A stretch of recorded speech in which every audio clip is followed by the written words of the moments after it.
দুনিয়াতে যত অদ্ভুত অদ্ভুত প্রশ্ন সব আপনি মুসা আলাহিস সাল্লামের মাথা থেকে পাবেন। বিভিন্ন বিষয়ে আল্লাহরে প্রশ্ন করতেন। সাইয়েদনা মুসা আলাহিস সাল্লাম আল্লাহরে বললেন, আল্লাহ আপনি আমার এমন একটা জিকির শিখাইয়া দেন যে জিকিরটার শব্দ আপনি আর আমি ছাড়া কেউ জানবে না।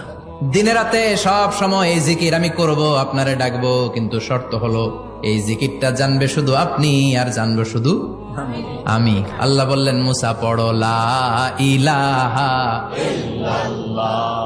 মুসা আলাইহিস সালাম কয়, মাবুদ এটা তো জাতীয় জিকির, সবাই জানে। আমি তো চাইছি এক্সেলেন্ট একটা জিকির, কারো কাছে নাই, শুধু আমি জানবো আর আমি পড়বো। আল্লাহ বললেন, মুসা এই লা ইলাহাকে যদি এক পাল্লায় রেখে দাও, তাম বিশ্ব, 7 আকাশ 7 জমিনটারে তুলে যদি তুমি আরেক পাল্লায় রেখে দাও, লা রাজাহাত কাফাতু লা ইলাহা ইল্লাল্লাহ, মুহূর্তের মধ্যে লা ইলাহার পাল্লা ভারী হয়ে যাবে।